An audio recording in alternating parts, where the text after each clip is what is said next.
सारथी। प्रधानमंत्री नरेंद्र मोदी का आज मुरैना दौरा। बीजेपी के पक्ष में चुनावी सभा को करेंगे संबोधित। 1000 से अधिक पुलिस के जवान और अधिकारी रहेंगे तैनात। नीतीश कैबिनेट ने 75% आरक्षण का प्रस्ताव किया पास। बिहार में देश का पहला जातिगत आर्थिक सर्वे जारी। यादव भूमिहर सबसे गरीब, कायस्थ सबसे संपन्न। छत्तीसगढ़ में 59.19% और मिजोरम में 69.87% मतदान। मिजोरम में वोटिंग का आंकड़ा 75% के पार। दिसंबर फरवरी के बीच शुरू होगी कांग्रेस की दूसरी भारत जोड़ो यात्रा। गुजरात से मेघालय तक जाएगी। पहली यात्रा 145 दिन चली थी। मणिपुर में फिर हिंसा। 2 पुलिसकर्मी सहित 9 लोग घायल। 40 म्यांमारी घुसपैठिए गिरफ्तार। म्यांमार ने इंडो म्यांमार बॉर्डर सील किया। भारत में आने वाला है बड़ा भूकंप। आईआईटी कानपुर ने जताई चिंता। जोन 5 पर बताया सबसे ज्यादा खतरा। आप देख रहे हैं के न्यूज, खबरों का सारथी।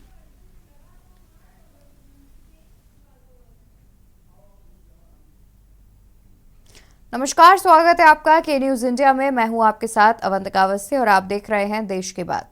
रुक करेंगे खबरों की ओर, जहां पर प्रधानमंत्री नरेंद्र मोदी का आज मुरैना दौरा है। बता दें कि प्रधानमंत्री आज अपने मुरैना दौरे पर रहेंगे, जहां पर बीजेपी के पक्ष में प्रधानमंत्री चुनावी सभा को संबोधित करते नजर आएंगे। मुरैना की एसएएफ ग्राउंड में चल रही हैं जोरों पर तैयारियां। 1000 से अधिक पुलिस के जवान और अधिकारी भी मुरैना में तैनात रहेंगे। बता दें कि प्रधानमंत्री की जनसभा है, जिसमें 1000 से अधिक जवान और अधिकारी भी तैनात रहेंगे। मोदी बीजेपी के पक्ष में चुनावी जनसभा को करेंगे संबोधित। मुरैना की एसएएफ ग्राउंड में चल रही हैं तैयारियां जोरों पर। प्रधानमंत्री नरेंद्र मोदी का आज मध्य प्रदेश दौरा है। दमोह, मुरैना और गुना का दौरा करेंगे प्रधानमंत्री। मोदी बीजेपी के पक्ष में चुनावी सभा को करेंगे संबोधित। वहीं मुरैना की एसएएफ ग्राउंड में तैयारियां जोरों पर चल रही हैं। प्रधानमंत्री नरेंद्र मोदी का आज मध्य प्रदेश दौरा। दमोह, मुरैना और गुना का दौरा करेंगे प्रधानमंत्री। बीजेपी के पक्ष में चुनावी सभा को संबोधित करते नजर आएंगे प्रधानमंत्री। वहीं मुरैना की एसएएफ ग्राउंड में तैयारियां जोरों पर चल रही हैं।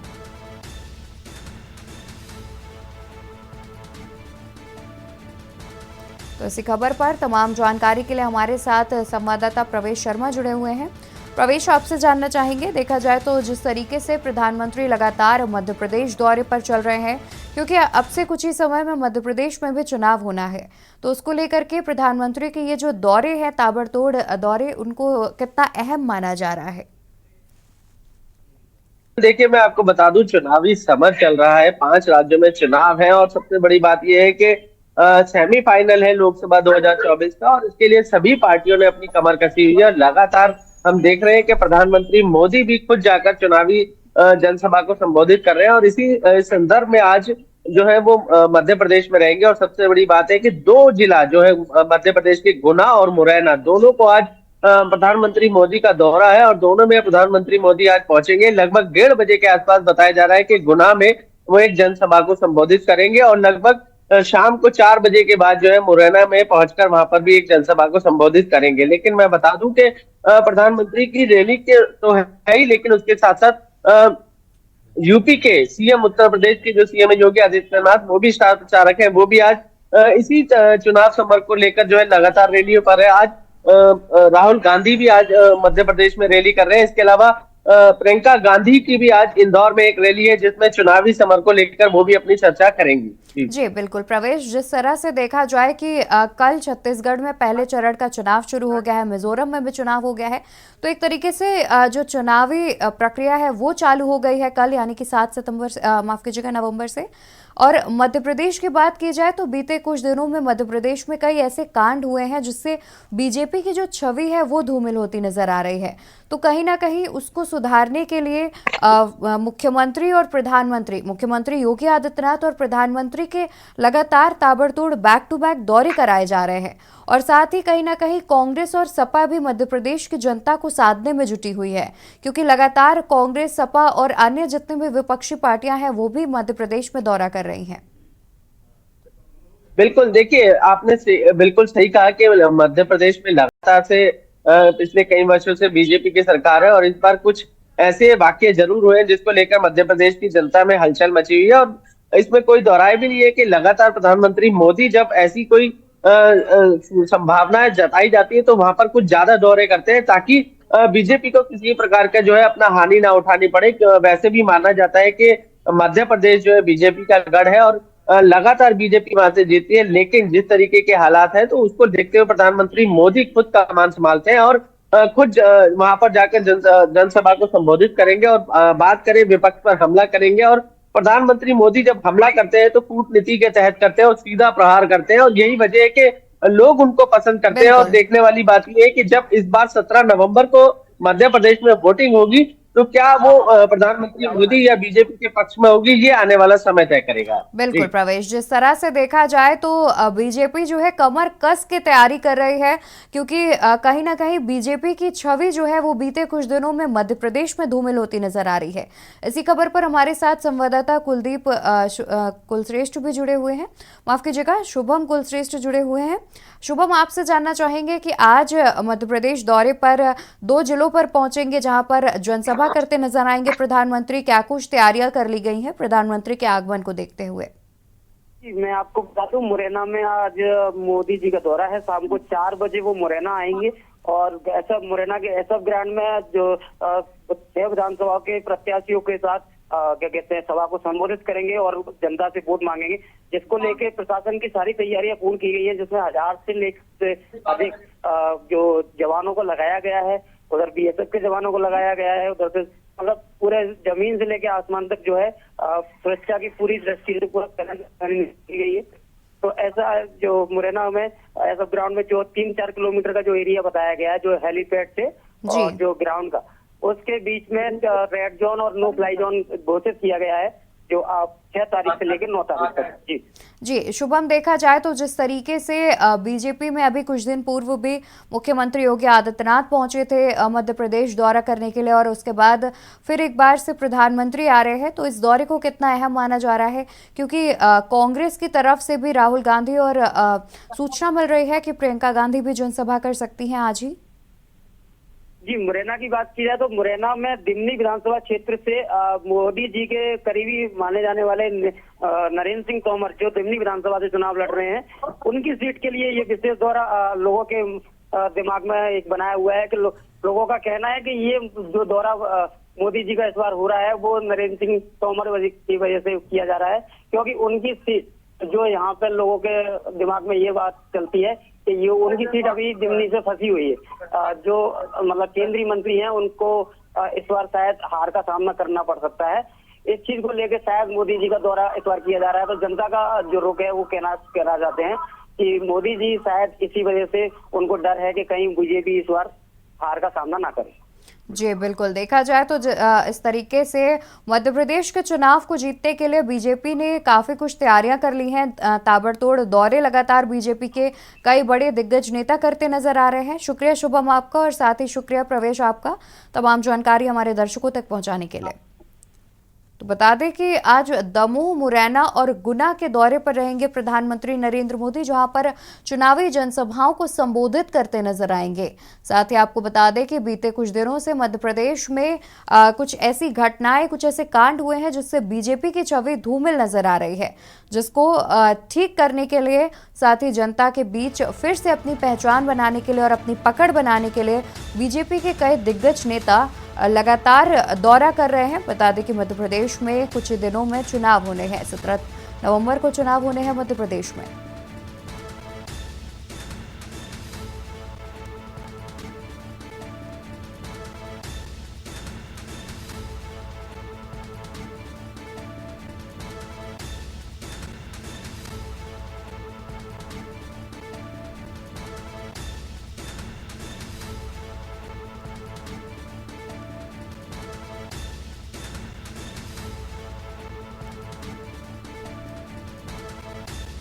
साथ ही मध्य प्रदेश में बीजेपी के पक्ष में चुनाव प्रचार करते नजर आएंगे प्रधानमंत्री। बता दें कि प्रधानमंत्री मध्य प्रदेश दौरे पर पहुंच रहे हैं। तो इसी खबर पर तमाम जानकारी के लिए हमारे साथ संवाददाता सुनील मालवीय भी जुड़े हुए हैं। सुनील, आपसे जानना चाहेंगे, देखा जाए तो प्रधानमंत्री मध्य प्रदेश दौरे पर आ रहे हैं और साथ ही तमाम तैयारियां जाहिर तौर पर कर ली गई होंगी, अतिरिक्त क्या कुछ जानकारी है? जी देखिए, बिल्कुल मध्य प्रदेश में ये जो चुनावी माहौल है और चुनावी बिगुल बच चुका है, इसी को लेकर चाहे चाहे कांग्रेस के नेता हो, चाहे भारतीय जनता पार्टी के नेता हो, तमाम जो केंद्रीय मंत्री है, तमाम केंद्रीय मंत्री लगातार मध्य प्रदेश के दौरे कर रहे हैं। फिर प्रधानमंत्री का आज फिर मध्य प्रदेश में दौरा है। मध्य प्रदेश में आज प्रधानमंत्री नरेंद्र मोदी के 3 दौरे रहेंगे। दमोह पहुंचेंगे, फिर मुरैना पहुंचेंगे, उसके बाद एक जगह और उनका दौरा। तो जो ताबड़तोड़ दौरे कर रहे हैं, तो इससे जो 2014 और 2019 में इस प्रकार के लोकसभा चुनाव में ताबड़तोड़ दौरे हुए थे, और अब ये जो दौरे हैं कहीं ना कहीं जो गलियारा है, जो राजनीतिक गलियारों में हलचल का माहौल पैदा कर रहे हैं कि इस बार पूरा जो केंद्र है, पूरा जो केंद्र के जो मंत्री हैं, जो कई राज्य के जो सीएम हैं, वो ने मध्य प्रदेश में अपना डेरा डाल लिया है। जी बिल्कुल, देखा जाए तो जिस तरीके से अभी कुछ दिन पहले मुख्यमंत्री योगी आदित्यनाथ भी मध्य प्रदेश के दौरे पर आए थे और उसके बाद प्रधानमंत्री नरेंद्र मोदी, यानी कि देखा जाए तो बीजेपी के कई दिग्गज नेता जो हैं ताबड़तोड़ दौरे कर रहे हैं मध्य प्रदेश के। और साथ ही जानकारी सामने आ रही है कि कांग्रेस की तरफ से भी आज ही कई जगहों पर जनसभा की जाएगी और उसके लिए भी चुनाव प्रचार वो भी करते नजर आएंगे। तो कहीं ना कहीं जनता के बीच ऐसी स्थिति उत्पन्न हो सकती है, क्योंकि एक और बीजेपी और दूसरी ओर कांग्रेस, दोनों ही पार्टी अपनी जनसभा कर सकती हैं आज। जी बिल्कुल, देखिए बिल्कुल, चाहे आज अखिलेश यादव भी मध्य प्रदेश के दौरे पर है और जो कांग्रेस के राष्ट्रीय अध्यक्ष वो भी मध्य प्रदेश दौरे पर, और प्रधानमंत्री नरेंद्र मोदी मध्य प्रदेश के दौरे पर। जो ही, चाहे भारतीय जनता पार्टी हो, चाहे कांग्रेस पार्टी हो, चाहे समाजवादी पार्टी हो, चाहे आम आदमी पार्टी हो, सभी पार्टी के जो सीनियर टॉप जो लीडर हैं, वो मध्य प्रदेश की कमान संभाल चुके हैं और मध्य प्रदेश में लगातार जनसभाएं हो रही हैं, रोड शो हो रहे हैं। जी बिल्कुल, देखा जाए तो मध्य प्रदेश के चुनाव को लेकर के काफी गंभीर नजर आ रही हैं सभी पार्टियां। बहुत शुक्रिया आपका तमाम जानकारी हम तक पहुंचाने के लिए। तो आपको बता दें कि आज मध्य प्रदेश दौरे पर रहेंगे प्रधानमंत्री नरेंद्र मोदी, जहां पर बीजेपी के प्रत्याशी के पक्ष में चुनाव प्रचार करते नजर आएंगे।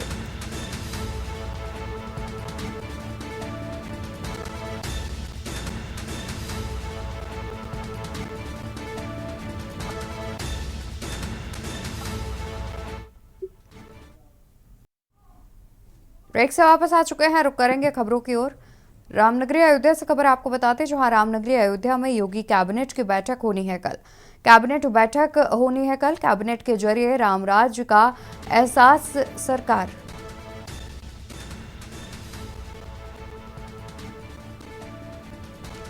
तो कैबिनेट में रामनगरी को बड़ी सौगात देने की तैयारी।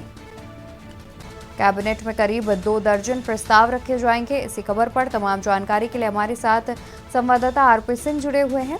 आरपी, देखा जाए तो जिस तरीके से कल कैबिनेट बैठक का आयोजन किया जाना है और साथ ही मुख्यमंत्री योगी आदित्यनाथ की अध्यक्षता में इस बैठक का आयोजन होगा, क्या कुछ जानकारी है? बताना चाहेंगे, रामनगरी अयोध्या में धार्मिक और पौराणिक को लेते हुए ये यहाँ पे कैबिनेट बैठक हुई। और कैबिनेट में यही कि कहीं ना कहीं पूरे देश को आगाज जाएगा कि रामनगरी अयोध्या से यहाँ का और कई अहम फैसले लिए जा सकते हैं, जिसको अभी कुछ सूत्रों के हवाले से खबर है कि राजभर और दारा सिंह को होता है मंत्री पद का पद भी दिया जाए। तो कहीं ना कहीं अयोध्या से ऐतिहासिक पल होगा और आध्यात्मिक नगरी से जोड़ा जाएगा और यहाँ के विकास पे भी चर्चा की जाएगी। कैबिनेट विकास करेगी और कहीं ना कहीं अयोध्या को आगे बढ़ाने का और भी शीर्ष पे लाने का कार्य सूबे के मुखिया योगी आदित्यनाथ द्वारा किया जाएगा, क्योंकि अध्यक्षता वही कर रहे हैं। जी बिल्कुल, देखा जाए तो जिस तरीके से अयोध्या नगरी को काफ़ी भव्य रूप से सजाया जा रहा है और तमाम फैसले जो हैं वो लिए जा रहे हैं अयोध्या को काफ़ी ज़्यादा अच्छा बनाने के लिए, जिससे पर्यटन में भी अयोध्या को बढ़ावा मिले। तो कहीं ना कहीं कल जब योगी कैबिनेट की बैठक होगी तो क्या कुछ ऐसे प्रस्ताव भी पास होने की उम्मीद जताई जा रही है जिससे अयोध्या को और विकसित किया जा सके?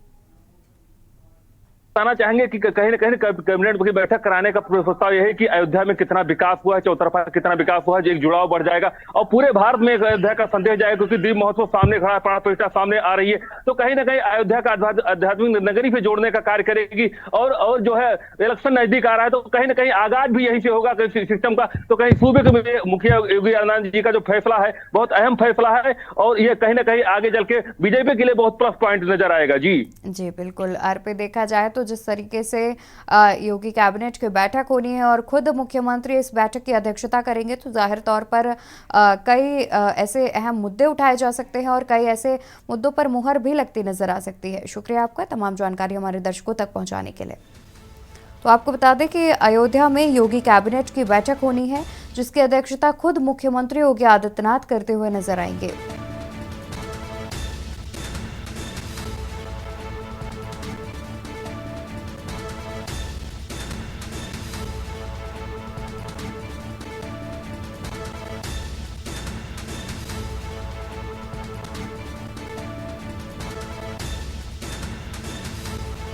तो अयोध्या के माझा जमथरा गांव में संग्रहालय बनेगा।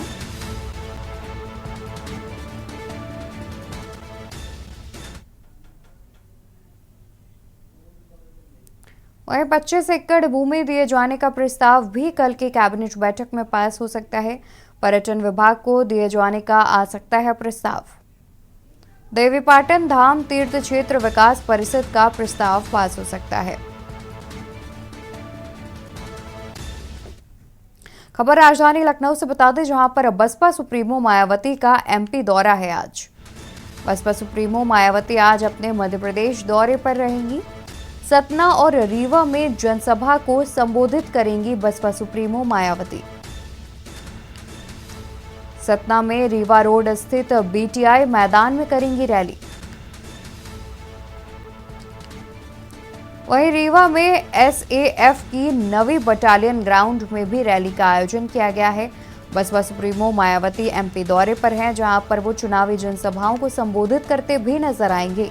सतना और रीवा में जनसभा को संबोधित करती नजर आएंगी बसपा सुप्रीमो मायावती। सतना में रीवा रोड स्थित बीटीआई मैदान में करेंगी रैली।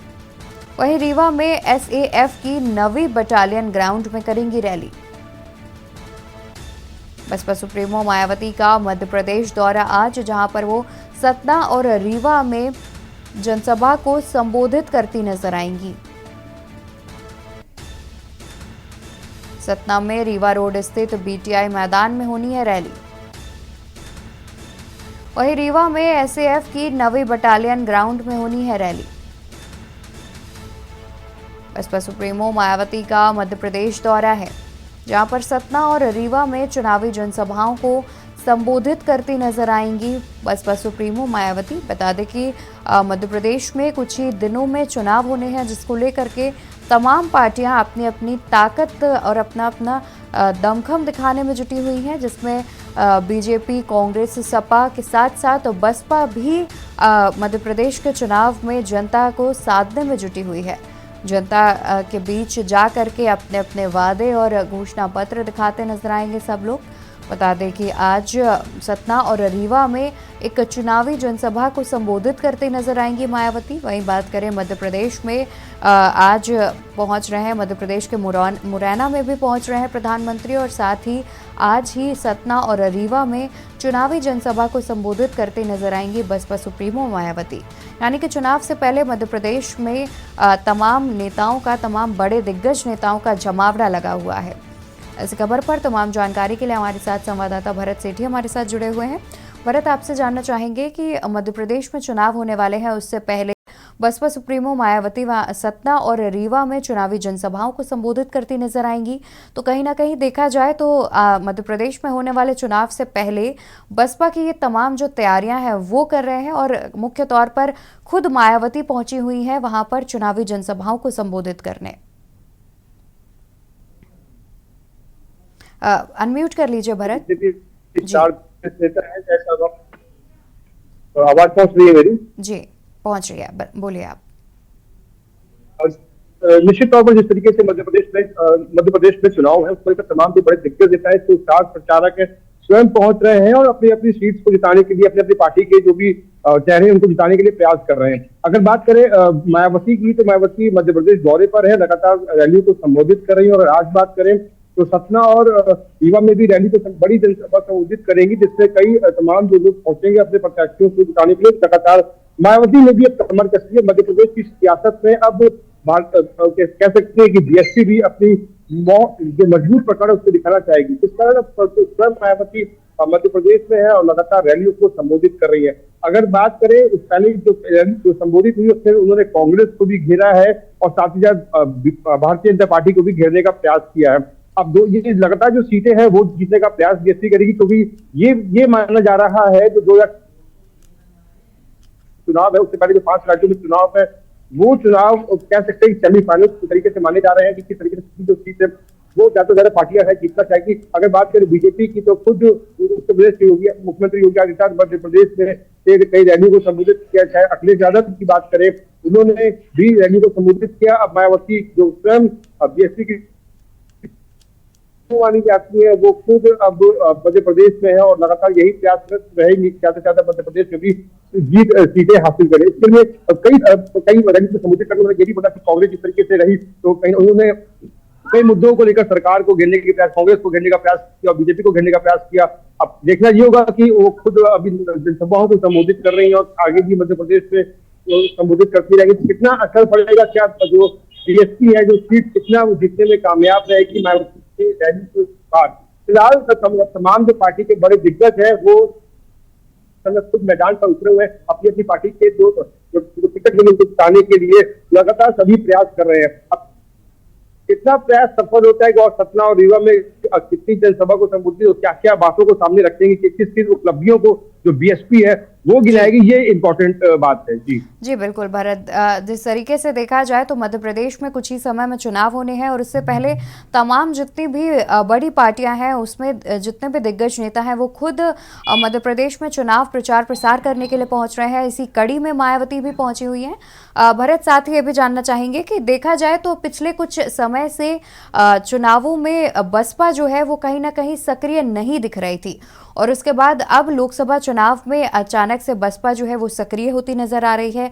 तमाम जगह पर जनसभाएं कर रही हैं और खुद बसपा सुप्रीमो मायावती जाकर जनसभाएं कर रही हैं। तो कहीं ना कहीं जब बीच में कुछ समय के लिए बसपा सक्रिय नहीं थी तो क्या जो वोट है दलितों का जो कोर वोट कहा जाता है बसपा, तो कहीं ना कहीं उसका झुकाव जो है वो सपा की तरफ भी देखा गया है।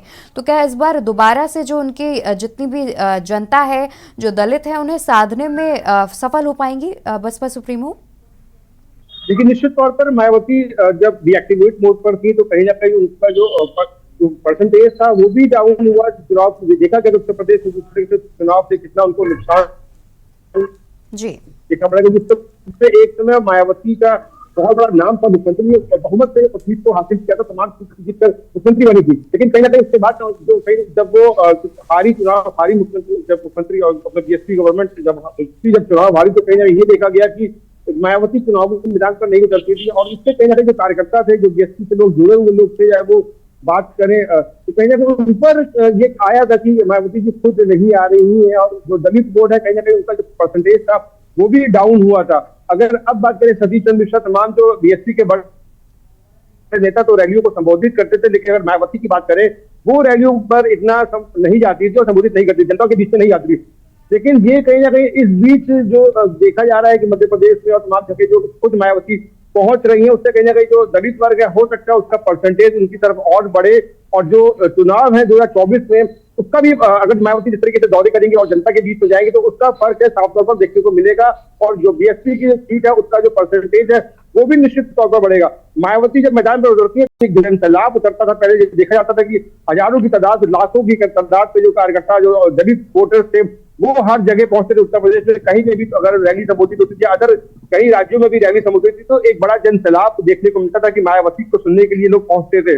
लेकिन कहीं ना कहीं जब वो उन्होंने मैदान पर जाना छोड़ा या फिर कम किया तो उसका परसेंटेज जो है वो निश्चित तौर पर बिल्कुल भरत, एक्टिव मोड पर जो वो नजर आ रही है जिससे कहीं ना कहीं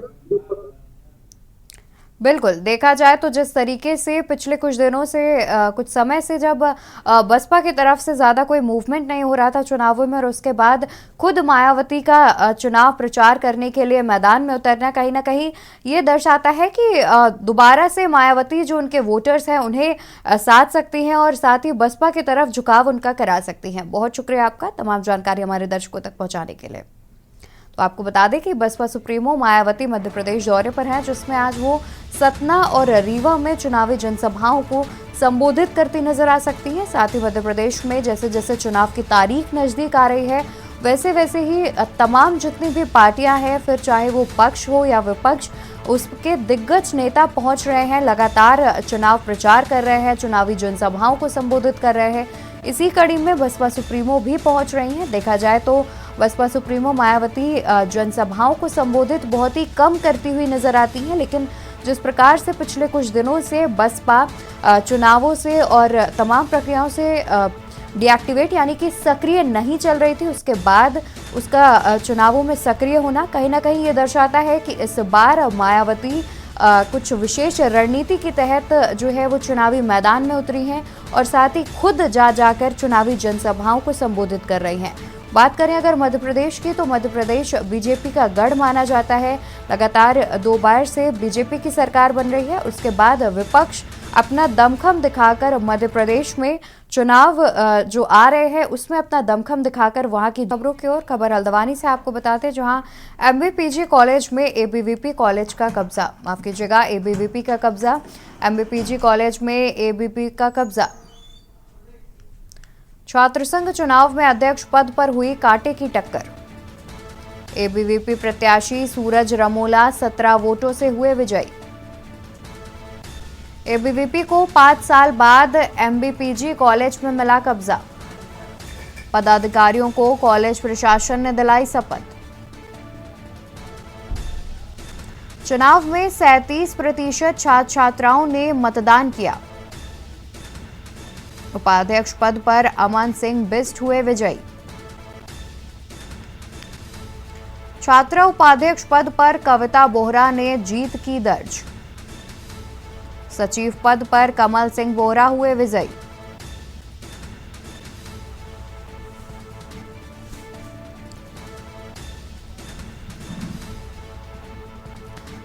तो इसी खबर पर हल्द्वानी से हमारे संवाददाता दीपक अधिकारी हमारे साथ जुड़े हुए हैं। दीपक, आपसे जानना चाहेंगे, देखा जाए तो जिस प्रकार से उत्तराखंड में छात्र संघ चुनाव एक बेहद अहम रुख रखता है और उसके बाद एबीवीपी का जीतना कॉलेज में साथ ही इस बात से दर्शाता है, और जानकारी मिल रही है कि 5 साल बाद एबीवीपी चुनाव जीता है। अतिरिक्त क्या कुछ जानकारी है?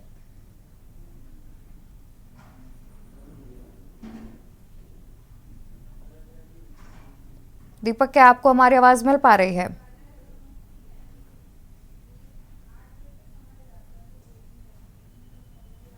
तो हमारे संवाददाता से हमारा संपर्क नहीं हो पा रहा है। बता दें आपको कि हल्द्वानी से खबर है, जहां पर छात्र संघ चुनाव में एबीवीपी ने अपनी भारी जीत दर्ज कराई है। आपको बता दें कि एबीवीपी जानकारी के अनुसार 5 साल बाद जीता है चुनाव। छात्र संघ चुनाव में एबीवीपी ने अपनी भारी जीत दर्ज कराई है।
तो आपको बता दें कि संयुक्त सचिव पद पर विवेक मिश्रा को मिली है बड़ी जीत। वहीं कोषाध्यक्ष पद पर सौरभ बिष्ट ने लहराया परचम। विश्वविद्यालय प्रतिनिधि के पद पर गौरव कांडपाल जीते। खबर हल्द्वानी से, जहां एमबीपीजी कॉलेज में एबीवीपी का दबदबा देखने को मिला। बता दें कि छात्र संघ चुनाव में अध्यक्ष पद पर कांटे की टक्कर के बाद एबीवीपी भारी मतों से जीते हैं। एबीवीपी प्रत्याशी सूरज रमोला 17 वोटों से विजयी हुए हैं। एबीवीपी को 5 साल बाद एमबीपीजी कॉलेज में मिला है कब्जा। वहीं पदाधिकारियों को कॉलेज प्रशासन ने दिलाई शपथ। चुनाव में 37% छात्र छात्राओं ने किया मतदान। उपाध्यक्ष पद पर अमन सिंह बिष्ट हुए विजयी। छात्रा उपाध्यक्ष पद पर कविता बोहरा ने दर्ज की जीत। सचिव पद पर कमल सिंह बोहरा हुए विजयी। संयुक्त सचिव पद पर विवेक मिश्रा को मिली बड़ी जीत। वहीं कोषाध्यक्ष पद पर सौरभ बिष्ट ने लहराया परचम। विश्वविद्यालय प्रतिनिधि के पद पर गौरव कांडपाल जीते। एमबीपीजी कॉलेज में एबीवीपी का कब्जा। छात्र संघ चुनाव में अध्यक्ष पद पर हुई कांटे की टक्कर।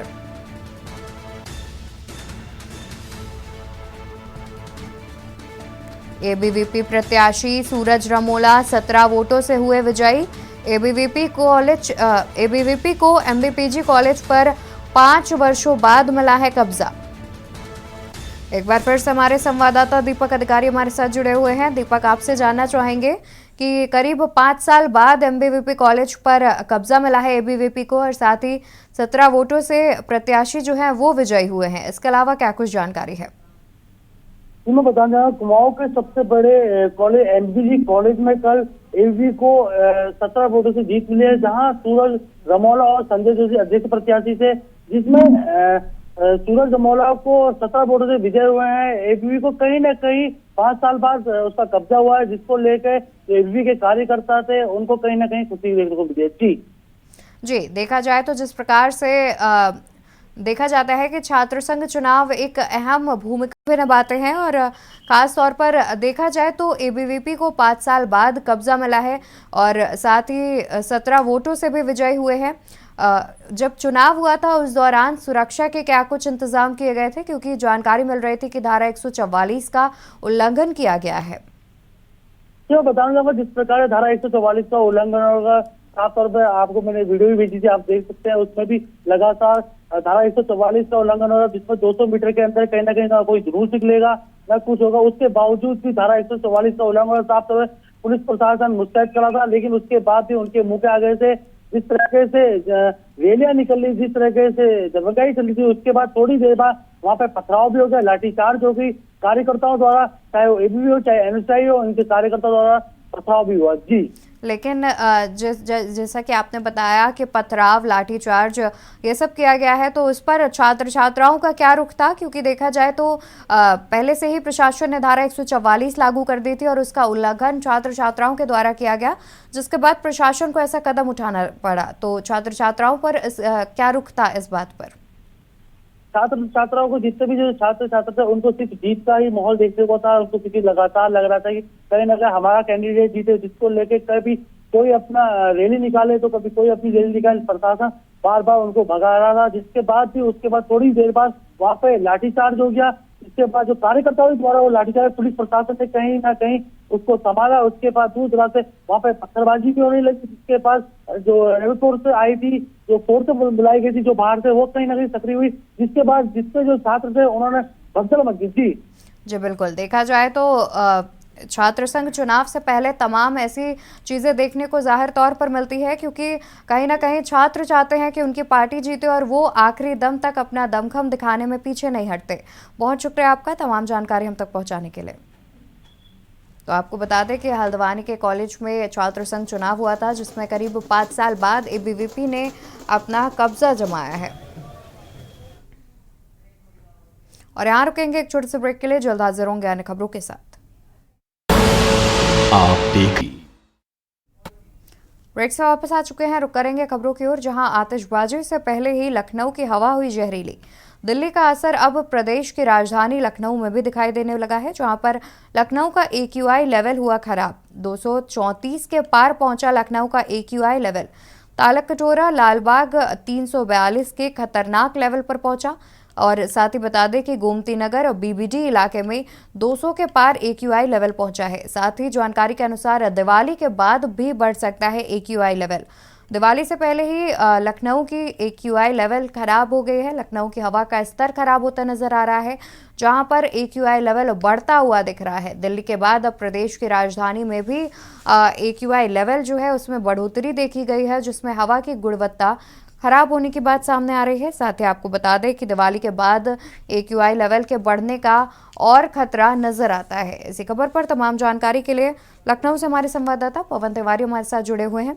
पवन, देखा जाए तो दिल्ली के बाद अब प्रदेश की राजधानी लखनऊ में भी हवा का जो स्तर है वो बिगड़ने लगा है, तो क्या कुछ प्रशासन ने अभी तक इंतजाम किए हुए हैं जिससे हवा का जो स्तर है वो दिवाली के बाद और न गिरे?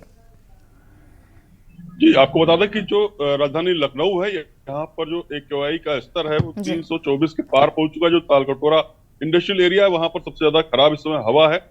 बात की जाए AQI लेवल की, तो जो 0 से 50 जब AQI होता है तो वो अच्छा माना जाता है सेहत के लिए। वहीं जब 50 से 100 होता है तो वो भी वो मीडियम स्तर का होता है, और 100 से 200 जब पहुंचता है तो खतरनाक हो जाता है। और 200 के ऊपर जो हवा होती है वो काफी ज्यादा खतरनाक मानी जाती है।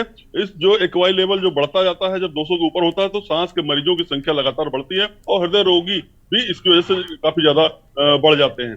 तो देखा जाए तो 200 के ऊपर जो हवा है वो जहरीली हो जाती है, और इस समय राजधानी लखनऊ में 300 के ऊपर भी जो AQI स्तर है पहुंच गया है। हाँ, अगर प्रशासन की बात की जाए, नगर निगम की बात की जाए, तो नगर निगम में जो है जो पेड़ पौधे हैं उनको धुलवाने के लिए, साथ ही साथ जो खुले में जो कूड़ा जलाते थे उन पर रोक लगाने की कार्रवाई भी कर रही है।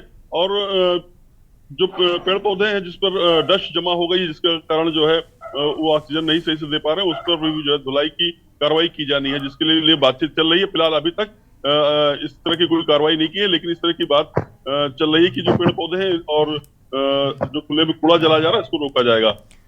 जो AQI लेवल है जो ठंडियों में लगातार हर साल आती है। ठंड की शुरुआत होती है तो हल्का कोहरा सुबह के समय और कण जो आपस में मिल जाते हैं, उससे जो हवा होती है वो काफी ज्यादा जहरीली हो जाती है। तो कहीं ना कहीं जो ठंड के जो शुरुआत में ऐसा हर बार होता है, तो प्रशासन को पहले से ही इस बारे में अलर्ट होना चाहिए था, और जो पेड़ पौधे हैं उनकी धुलाई शुरू कर देनी चाहिए थी। साथ ही साथ साफ सफाई और जो कूड़ा जलाने की जो है, और सबसे बड़ी बात यहाँ पर जो देखा जाए राजधानी लखनऊ में तो 3-4 इंडस्ट्रियल एरिया है, Talkatora industrial area, Nadarganj industrial area और Sarojini Nagar industrial area. Industrial area होने के बावजूद भी लोग जो है घरेलू और रिहायशी इलाकों में भी अवैध तरीके से फैक्ट्रियां चला रहे हैं, जो कि AQI लेवल खराब करने का सबसे बड़ा कारण है। इसके अलावा जो अवैध वाहन है वो लखनऊ की सड़कों पर लगातार दौड़ रहे हैं। प्रशासन लगातार कवायद करती है, लेकिन उसके बावजूद कहीं ना कोई उसकी चूक है, जिसके कारण अवैध वाहन सड़कों पर फराटा मार रहे हैं, और वो उसके धुएं से जो यहाँ की आबो हवा है पूरी जहरीली होती जा रही है। इसके साथ साथ अवैध फैक्ट्रियां भी इसमें काफी ज्यादा महत्वपूर्ण रोल अदा कर रही हैं। इनके पास न तो प्रदूषण विभाग की NOC है, तो उसके बावजूद भी ये जो फैक्ट्री है धड़ल्ले से चल रही है।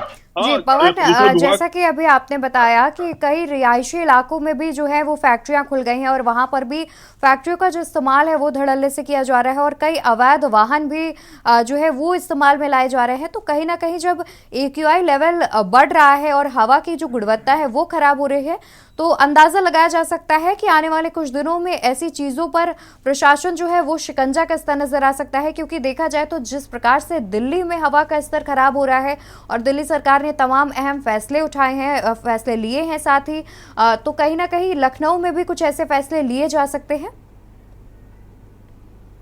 लगातार दावे करता है कि कोई भी अवैध फैक्ट्री या कोई भी अवैध वाहन नहीं चलेगा, और अपने स्तर पर वो कार्रवाई भी करता है, लेकिन कहीं ना कहीं कुछ ढील दे रखी है, जिसकी वजह से लगातार ये जो अवैध फैक्ट्री है या अवैध वाहन इस सड़कों पर नजर आते हैं।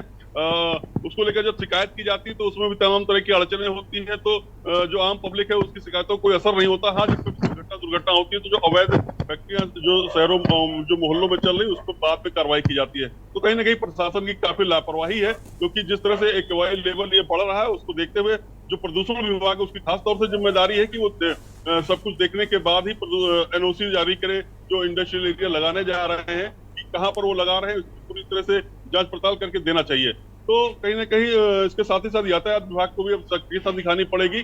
केवल दिवाली के जो पटाखे हैं उनसे ही प्रदूषण नहीं है, ये प्रदूषण जो है पहले से ही लगातार फैलता जा रहा है। जो धुआं गाड़ियों का है और जहरीली जो चिमनी जी से निकलता है वो कहीं ना कहीं पूरी तरह से जो है प्रदूषण को खराब करने का जिम्मेदार है, और इसको रोकने की पूरी जिम्मेदारी सरकार की है। जी जी बिल्कुल पवन, अभी दिवाली आई नहीं है क्योंकि दिवाली में देखा जाता है तो पटाखों का ज़्यादा इस्तेमाल होता है और उससे पहले ही हवा में इस तरीके का प्रदूषण और उसके AQI लेवल का बढ़ना सरकार के लिए एक बेहद चिंताजनक स्थिति भी पैदा करता है। बहुत शुक्रिया आपका तमाम जानकारी हमारे दर्शकों तक पहुंचाने के लिए। तो आपको बता दें कि प्रदेश की राजधानी लखनऊ में भी AQI का लेवल बढ़ता जा रहा है, जहां पर वायु प्रदूषण जो है वो तेजी से बढ़ रहा है। दिवाली से पहले ही इस प्रकार की खबर सामने आ रही है। साथ ही दिवाली में अमूमन बहुत सारे पटाखों का, आतिशबाजियों का इस्तेमाल किया जाता है। उस दौरान अगर AQI लेवल बढ़े तो एक बात है कि समझ में आती है कि हाँ पटाखों की वजह से वायु प्रदूषण बढ़ रहा है, लेकिन उसके पहले दिवाली से काफ़ी समय पहले ही जो है वो राजधानी की हवा खराब होती नजर आ रही है, जिसका असर जाहिर तौर पर देखने को मिलेगा। और साथ ही हवा की जैसे ही गुणवत्ता खराब होती है, तमाम मरीज जो हैं, जो बूढ़े लोग हैं, जो बच्चे हैं, उन्हें खासा परेशानी का सामना करना पड़ता है, जिसको लेकर के प्रशासन चर्चा कर रहा है। साथ ही जो सड़क किनारे पेड़ पौधे हैं उन पर धूल जमा हो जाती है, जिस कारण ऑक्सीजन जो है वो नहीं मिल पाती है। उसको लेकर के कहीं ना कहीं नगर निगम दोबारा से पानी के छिड़काव की बात रखेगा, पानी के छिड़काव का मुद्दा रखेगा, जिसके बाद इस प्रकार की अगर प्रक्रिया की जाएगी तो कहीं ना कहीं दिवाली तक जो वायु प्रदूषण है उसे कंट्रोल में लाया जा सकेगा। फिलहाल देखने वाली बात होगी कि प्रशासन क्या कुछ कदम उठाती है।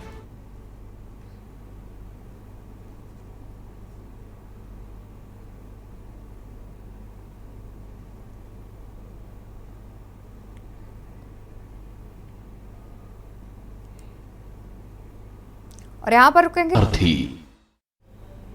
ब्रेक से वापस आ चुके हैं। रुक करते हैं अहम खबर की ओर, जहां पर भारत में बड़े भूकंप आने की आशंका। IIT कानपुर ने जताई है गहरी चिंता, जहां पर भारत में बड़ा भूकंप आ सकता है। IIT कानपुर ने यह चिंता जताई है। बार बार भूकंप आना खतरे के संकेत बताए जा रहे हैं। जोन 5 पर सबसे ज्यादा खतरा IIT के द्वारा बताया गया है। IIT कानपुर ने यह चिंता जताई है कि भारत में एक बड़ा भूकंप दस्तक दे सकता है। साथ ही जोन 5 में इसका सबसे ज्यादा खतरा बताया गया है। खबरों में आगे बढ़ते हैं, बात करते हैं बरेली की, जहां पर दहेज न मिलने पर दूल्हा बारात लेकर वापस लौटा। बरेली से अहम खबर बता दें, जहां पर बाइक, कूलर, वॉशिंग मशीन न मिलने से दूल्हा हुआ खफा। साथ ही दूल्हा बिना निकाह किए बारात लेकर वापस लौटा। दहेज न मिलने से दूल्हे बारात सहित वापस लौटा। खबर बरेली से हम आपको बता रहे हैं।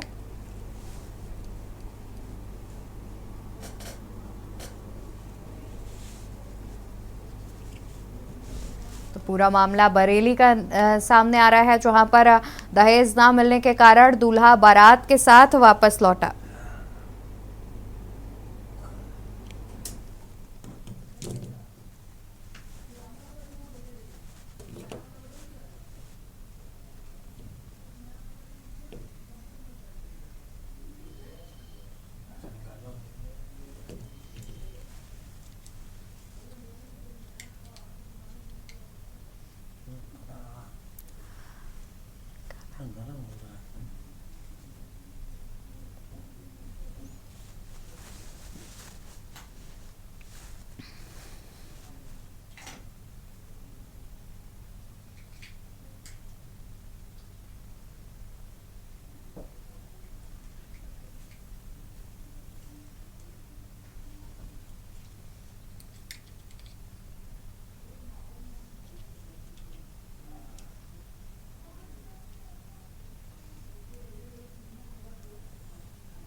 तो देश की बात में फिलहाल के लिए इतना ही। आप देखते रहिए के न्यूज।